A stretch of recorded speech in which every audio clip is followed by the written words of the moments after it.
Hi guys, it's Sam from Made by Ireland. Today we are talking the newest pattern by Sewfisticated Craft Designs, the padded strap. These are so fun. I am so excited for this. Obviously there are different versions of padded straps on the market. There are plenty of patterns around.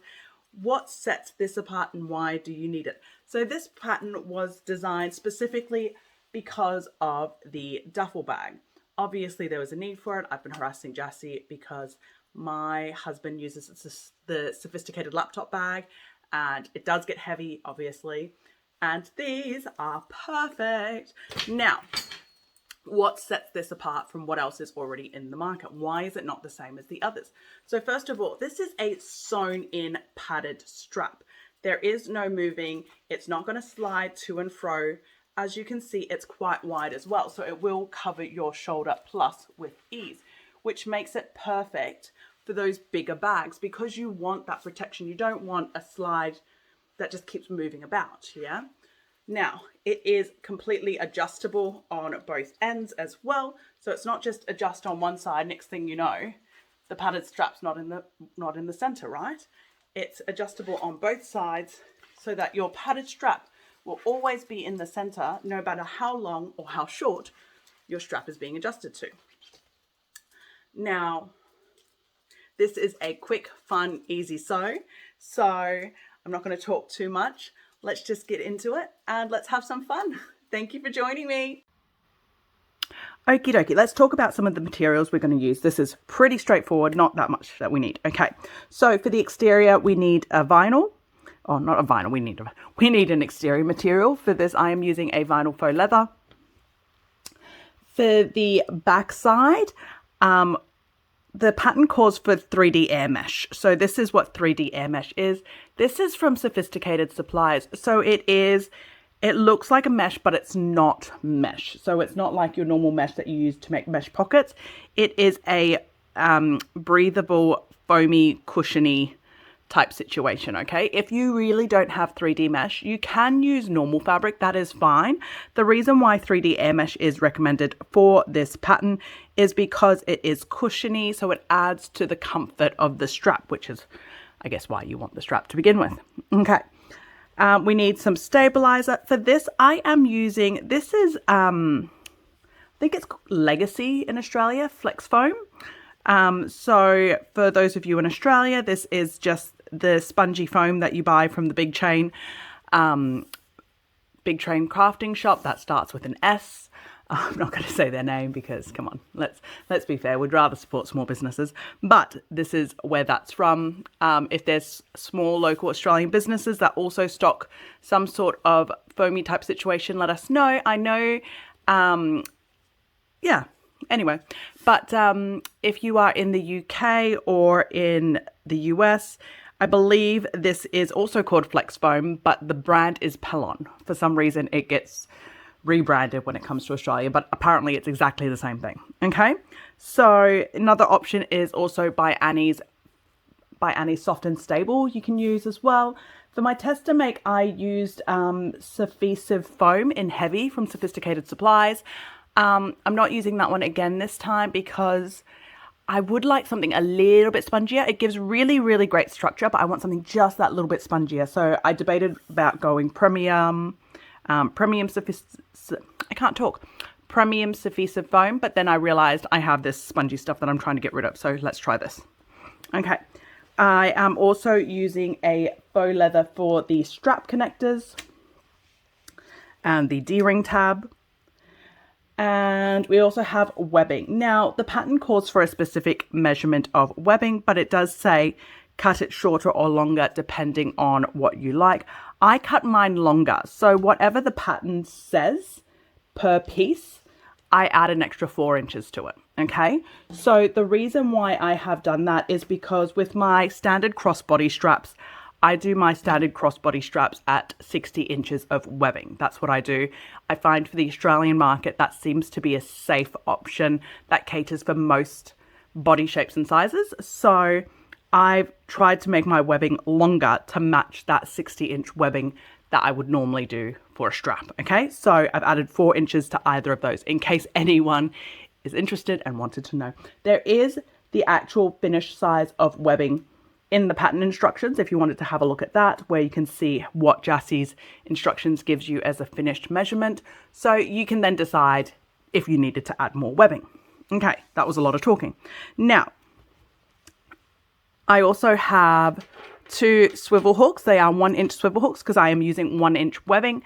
One of the testers, I believe, did a 1.5-inch webbing, and that is fine too. And she used 1.5-inch hardware for the swivel hooks and the adjusters. So just make sure that whatever size webbing is what size swivel hooks and adjusters that you need. We also need, of course, like I just said, I keep calling them adjusters. I don't know what to call them. Sliders, tri-glides, whatever you want to call them. These things. And then I also have one 3/4-inch D-ring. So the D-ring is to be added onto the strap so that you can hang things off it.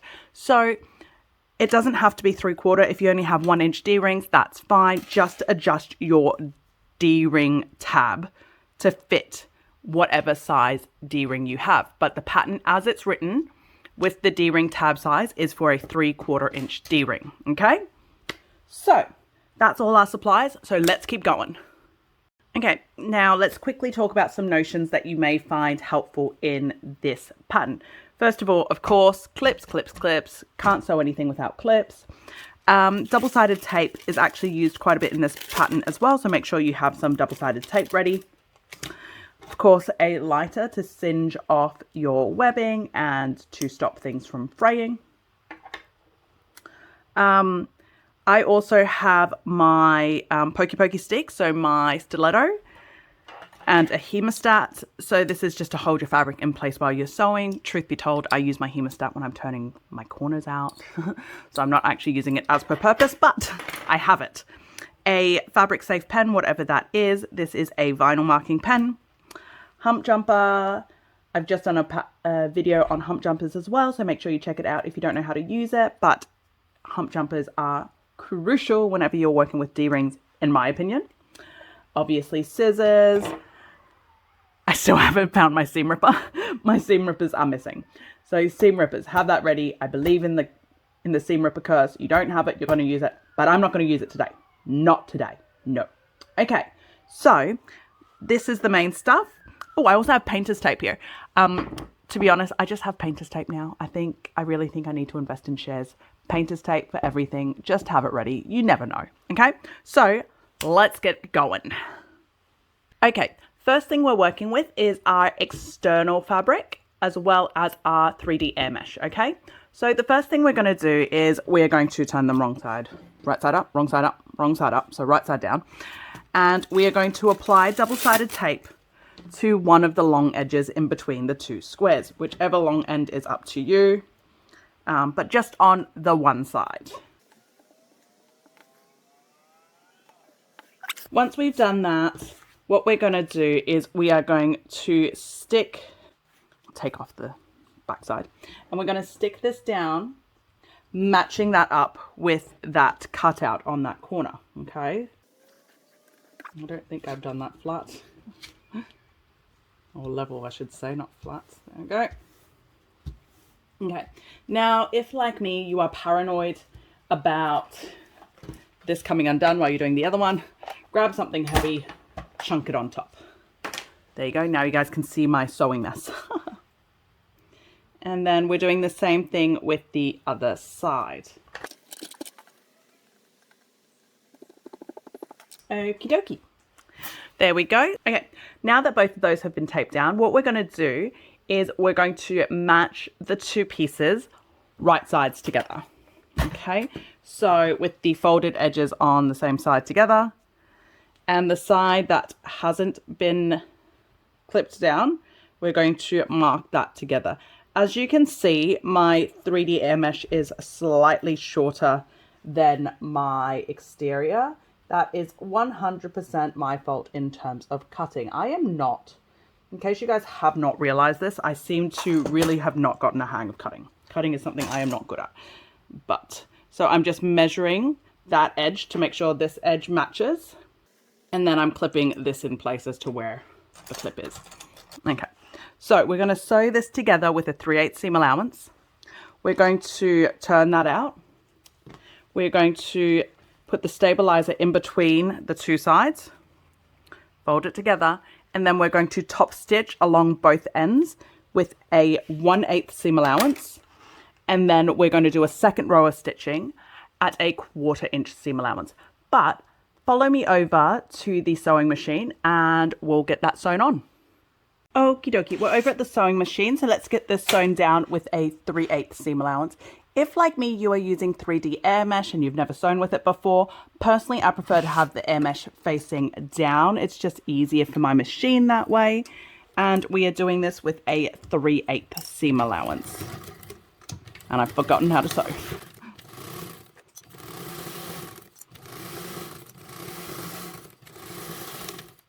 There we go. So that's now sewn together. What we're going to do is we're going to grab our stabilizer. We're going to put this piece in the middle, the stabilizer piece in the middle. And we are going to close this up, just like that. I'm going to clip the edge that's been taped down together. So now the external and the 3D air mesh, or the lining. Oh, I just broke another glab. So now the external and the 3D air mesh is wrong sides together with the mesh, with the stabilizer sandwiched in the middle. And this is what we are left with. I am just using my fingers to check that my mesh is centered. It probably needs to come over here a little bit more. Yeah, I'm using the marks on my finger to check. Okay. Now, if you would like to, and you have the ability to, you can give these seams a nice little press, a hammer, whatever you like. I'm just squeezing. That's how I do it. Okay. So once you've pushed those two seams down, what we're going to do is head back over to the sewing machine, or bring the sewing machine back over. We're going to top stitch both of these long edges, first with a 1/8 seam allowance and then with a 1/4 inch seam allowance. Okay. So I'm going to do the open one first because I want to get this shut so I don't have to deal with it. And then, yeah, let's get it happening. Let's get it on. Hopefully I edit out that singing because nobody wants to hear me sing. Okay. Oh, that's the kind of mood I'm in today. Okay, so top stitch 3/8 seam allowance. If you are using air mesh like me, your fabric is obviously puffy. It's quite big. Your sewing foot is going to be at an angle. This is my hand searching for my hump jumper. Okie doke.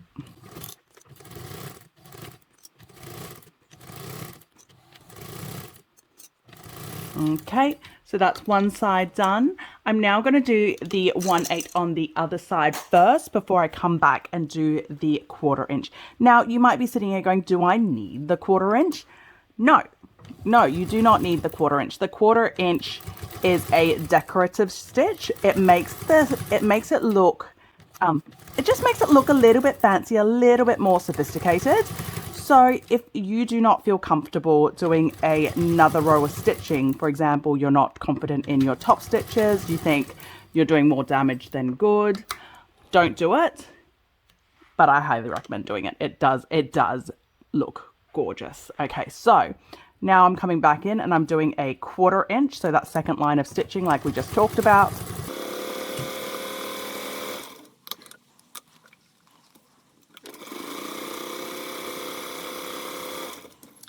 So that's done. So that's your external, or the padded strappy bit, done. So let's keep moving on. I'll meet you back up over on the overhead.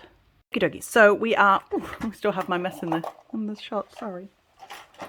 Okay, so we're now working with our D-ring tabs. So first of all, what we're going to do is on the back side of the D-ring tab, we're just going to mark straight down the middle, straight down the middle.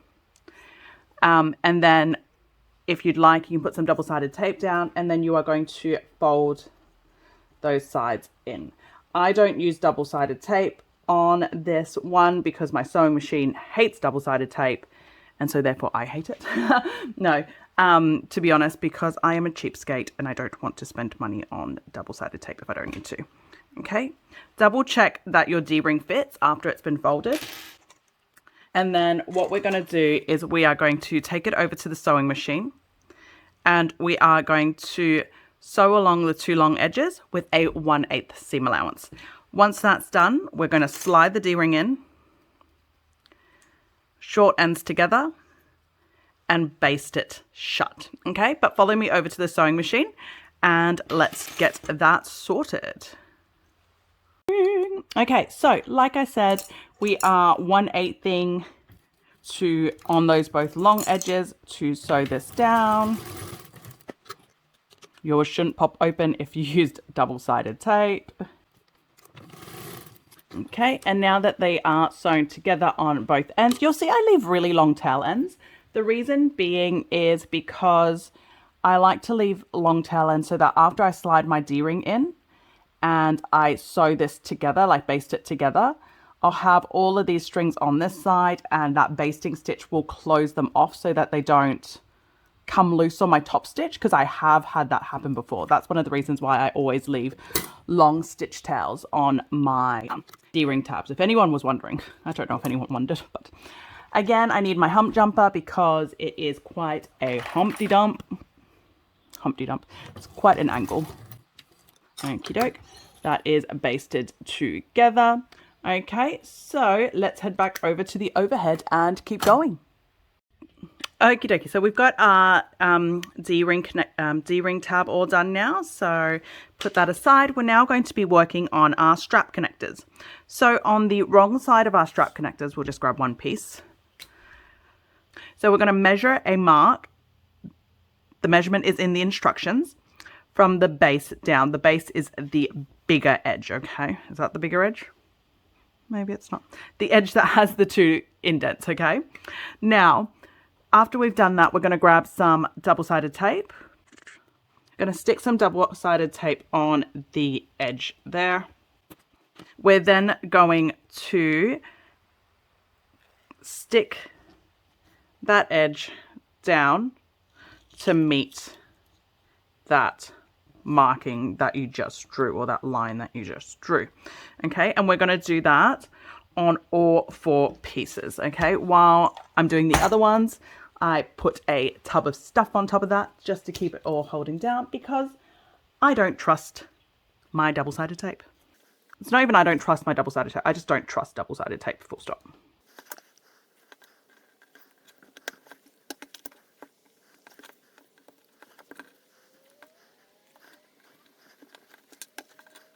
Okie dokie. Now that that's all done, the next thing we're going to do is we are going to grab one of the pieces, this one here because it's ready. We're going to mark the center on that top bit, so the bit that hasn't been clipped down. We are going to grab our D-ring tab and we're going to match it just like that with an overhang center to center. Okay. There is an overhang amount that we're supposed to overhang by. It's about 1/4 inch. So I'm just quickly checking that. So right about there. And then clip it. Ooh, don't wiggle. There we go. Okie doke. So just, oh, that does not look centered. It was centered. Trust yourself, Sam. Trust. Trust. There we go. Okay, so now that that's been clip down, we're going to take it over to the sewing machine. We're going to baste that down. So follow me over to the sewing machine.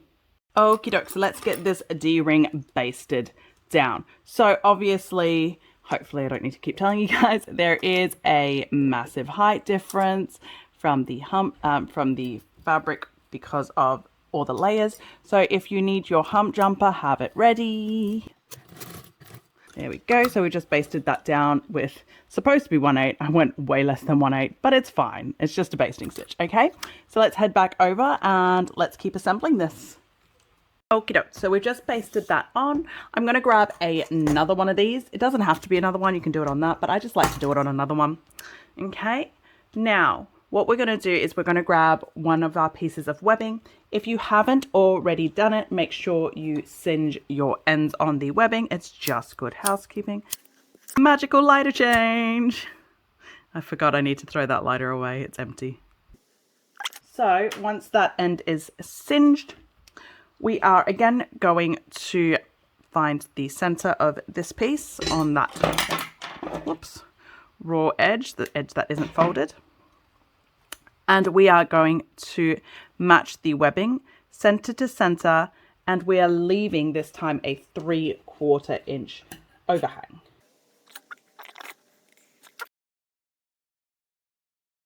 Okay, so we will have something that looks like this. Now, the next step that we're going to do is we're actually going to head over to the sewing machine and we're going to baste that down.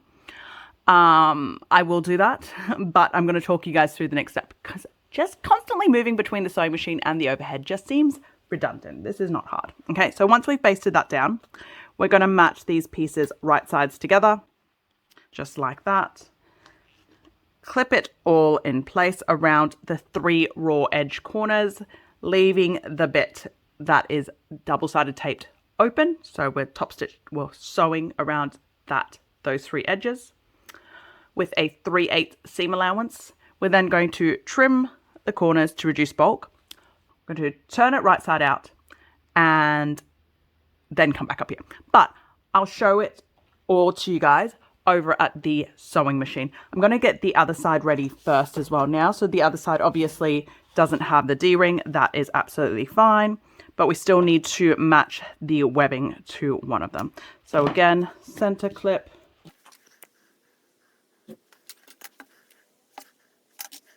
Okay, so let's head over to the sewing machine. We'll get these 2 webbings basted down first, and then we'll grab these other 2 pieces, match them right sides together, and sew that all up. Okay, so follow me over. Okay, we're here. So first up, base stitch. So we're just basting that on. And the other side. Okie doke. Okay, now that we've basted that on, we should have 2 pieces that have webbing, one that has a D-ring and one without. It doesn't matter which one you match which to, as long as each side has a webbing. Okay, so we're going to match these right sides together.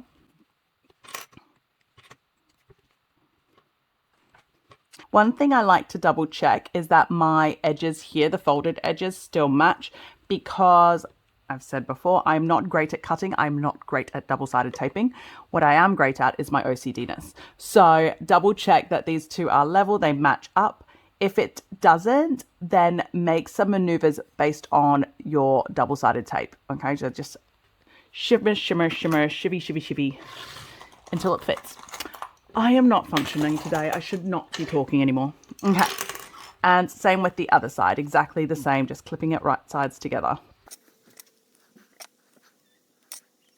Okie dokie, so we're now going to grab the sewing machine in. We're going to sew these 2 together with a 3/8 seam allowance. Well, these 2 pieces, but yeah, with a 3/8 seam allowance.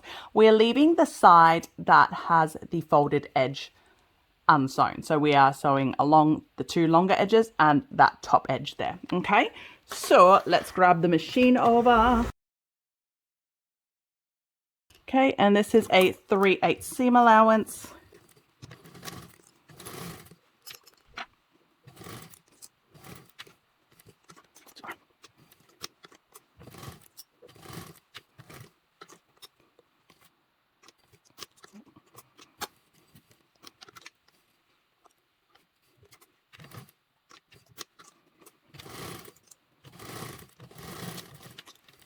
Okie doke. So once we've sewn that together, I'm going to do the next piece next as well, but I'll just quickly show you guys. We're going to trim off these corners. One thing to be careful of or wary of is when you are sewing that webbing section, double check that you don't have any skip stitches, that all the stitches are actually sewn down, just because of the difference in that webbing height. I'm also going to just quickly trim off on this bottom corner too. There we go. And then I am going to birth it. But I'm going to birth it, actually I'll birth it over the overhead. Okay, so let me quickly get that second piece sewn up and we'll head over to the overhead.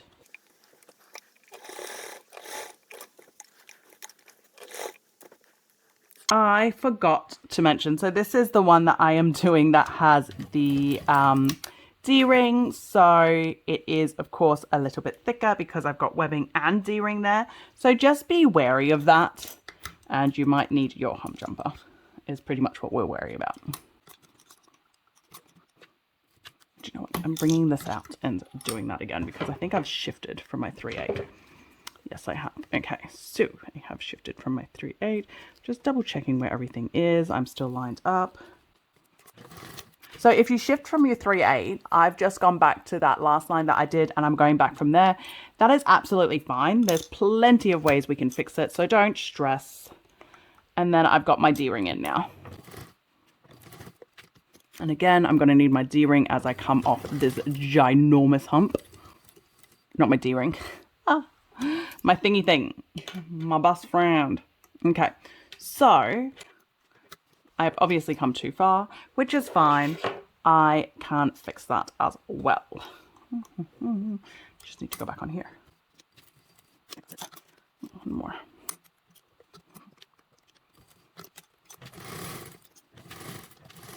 Okay, let's head back over to the overhead. I'll show you what I've done there, and I'll cut this one over on the overhead too.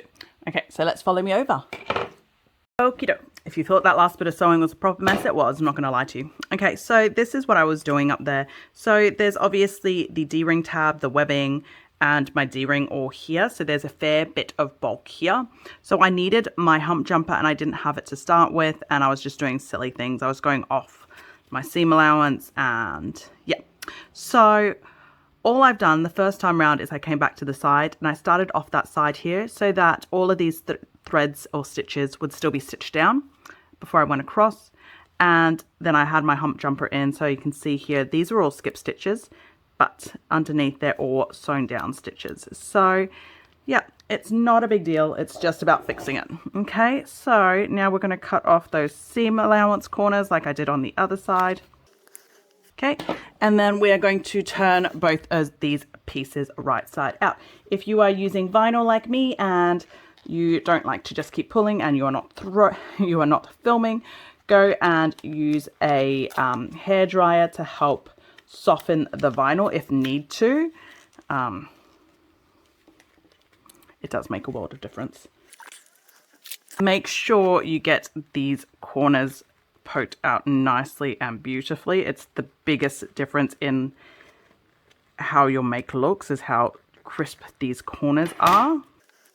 And that's what we should end up having, something that looks like this. Okay, other side.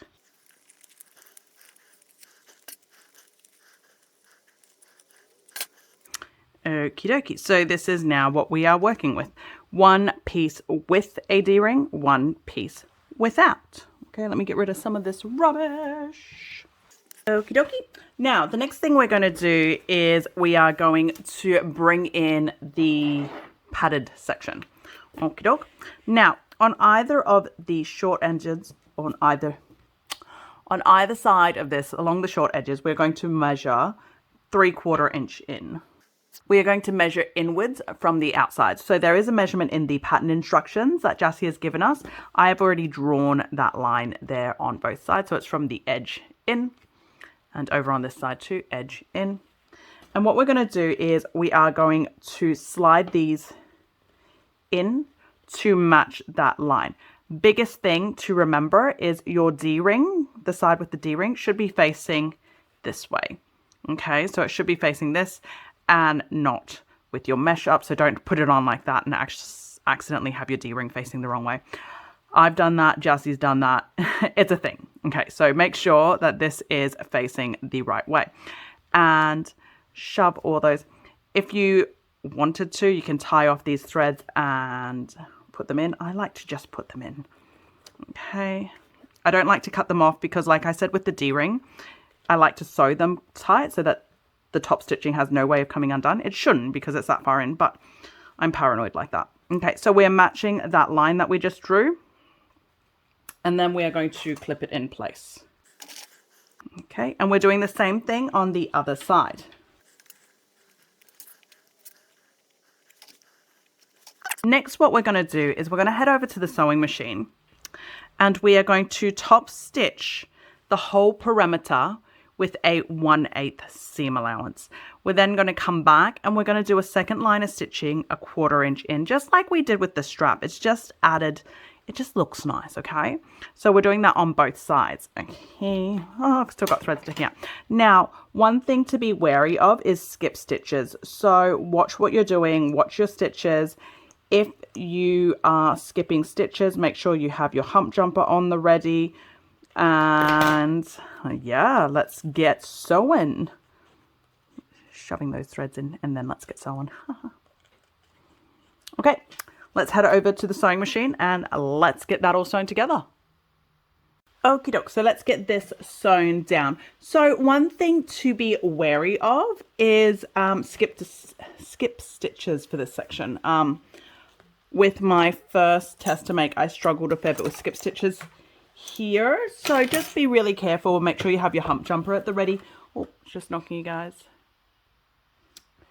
Okie doke. So I like to sew the flat edge down that is open first, just to help get everything tacked down. So let me get that sewing needle in. There we go, that's good. I think I already had a skip stitch.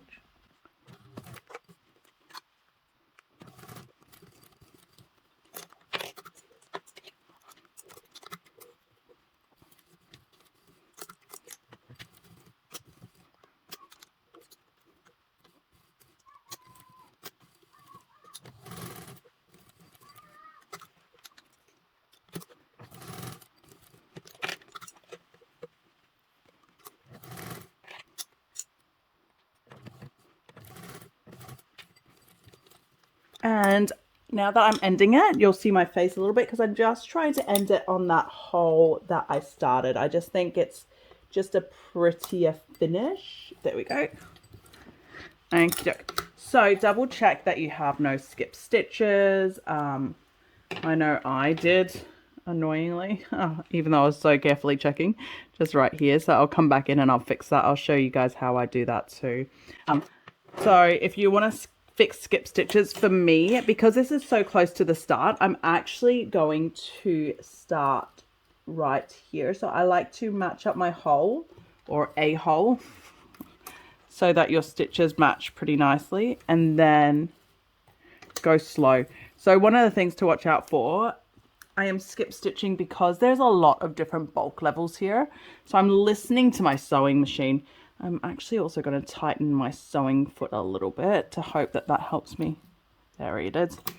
I don't know if it's just because my machine is a vintage machine, but you can hear the click every time that the thread actually catches. So that's why I'm slowing slowly and listening to that thread catch. Okay, now that I've done it, okay, so here you go. So this is my skip stitch bit. So I'm actually just going to cut that off and get rid of that skip stitch. But because I'm so close to the start, I'm actually just going to pull those threads out and then tie it off with the starting point that I did before. Okay, so that's how I get rid of skip stitches, okay? But I'll do that later on because it takes a lot of time to pull out the stitches slightly. Okay, and then I'm also going to come over to this side and I'm going to do the same thing on this side. So 1/8 the whole way round, and then, yep, okay, so get everything out of the way.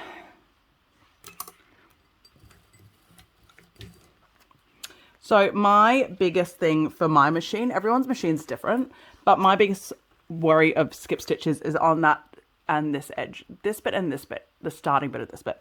I don't know if it's the fabric choices I've made or what it is, but or you might even be noticing that I'm doing it, is I am kind of going really slowly, stitch by stitch, so I can listen out for my skip stitches. So I know if I've missed one, and if I can fix it immediately, I do fix it immediately. Like right now, I'm actually hand cranking so that I'm listening out to my stitches as it goes.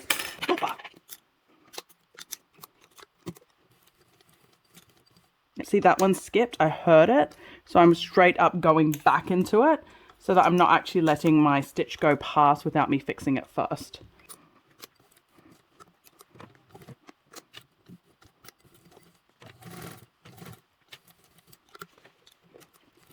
Now on this one, I have the D-ring. So again, just be wary of skipping stitches.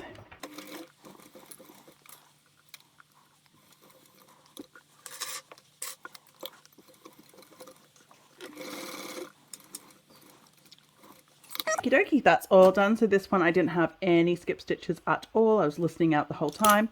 So I'll get that tied off in a second too. Before I tie it off, I'm just going to go through and do the second lot of 1/4 inch stitches. What I find helpful for the starting point before I start the 1/4 inch is to actually mark down how far in 1/4 inch is. Okay, so I'm just marking a line over here, just like that. The reason I do it is so that I know where my starting stitch should be. So I know to start on that 1/4 inch mark. And then so when I come back, I should still be sewing on the 2 inch mark, and that should be where that will line up. So it just means that I have less, my threads won't be messy because everything is exactly where it's supposed to be. Okay, and this is 2 inch, 1/4 inch, 2 inch.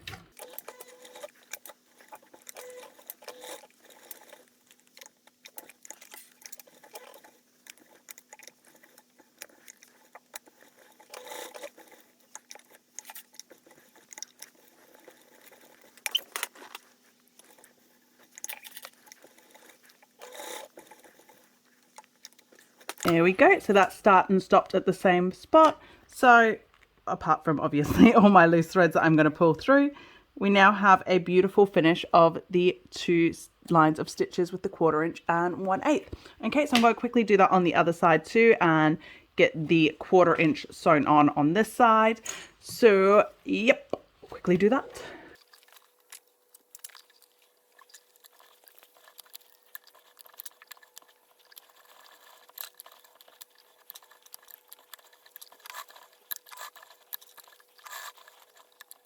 There we go. So that's both of them all done. I'm going to quickly tie off the ends before I meet you guys over at the overhead. Sorry if that was painful to watch and it took so long, but that step I really think is super important, that we take it slowly and get all of those seams or stitches right and beautiful. So even if that meant that I have to hand crank, that's what I do. Okay, so I'll meet you guys back over after I pull these threads out and get them tied down. Okie dokie, so we've just finished doing top stitching all of that. I've just pulled my threads off, or my threads back, and tied them all off. So this is what we're up to. Now, I've left my sewing machine and I haven't even bothered to move it all the way up because we're almost done. We just need to get these on. So we are just going to thread our sliders through, and then your swivel hook. Bring that end back in under the middle of that slider bar. That is the underside, yep. Yep, make sure that it is on the underside. So it's just like how you would normally make a strap now. Okay, and then that bit here, we're folding it down. Jassy says roughly 3/8. Let's be honest, I just fold it. And then we are going to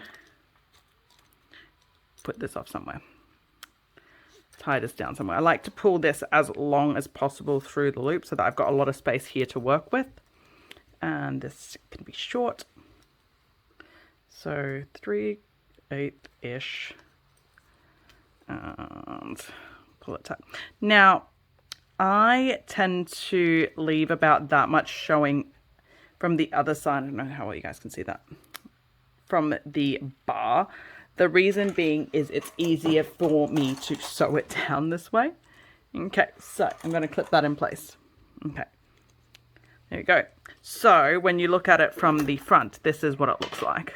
Okay, swivel hook, slider, and I'm going to go over to the sewing machine and I'm going to sew that down. Okay. And we're doing the same thing on the other side. So the other side also needs a slider and also needs a swivel hook. So I'll take us back over to the sewing machine. Before I bring you guys back in, I'm going to quickly change my thread because if you've watched any of my other videos, you know I like my thread colors to match my webbing so you don't see it. So I'm going to quickly find the right color thread, change my threads, and meet you over at the sewing machine. Okie dokie, so let's quickly get these straps sewn on. I am going to pre-warn you guys, my two littlies are wandering about. I'm not allowed to close my door right now, so if you hear anything, that's why. Okay, so we are just sewing this on with a 1/8 seam allowance. I also like to go back in and do a second line of stitches too, just to help reinforce it all.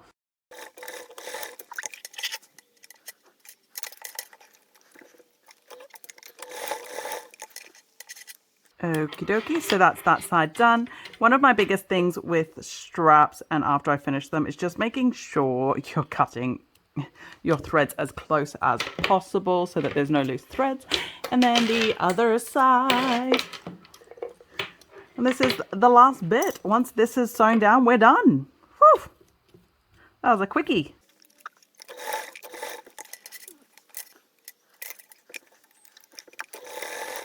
There we go. So that's all done. And yeah, let's head back over to the overhead and we'll go through this strap one last time. Okay, I'll meet you guys up there. Okie dokie, so here we go. That's our padded adjustable strap all done. So you can obviously adjust it, make it longer, make it shorter, and it's on both sides so that this will always be on the center of the shoulder, no matter how tall somebody is.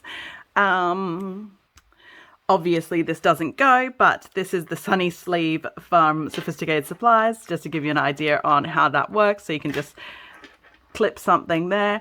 I never understood the reason for these D-rings until recently. I went to the Easter show with my kids, and my son was wearing a baseball cap for like 2 minutes, stopped wearing it, and then I was using the detachable backpack straps on my belt. Both are from Sewfisticated Craft Designs. All of my bags are Sewfisticated Craft Designs that I use personally.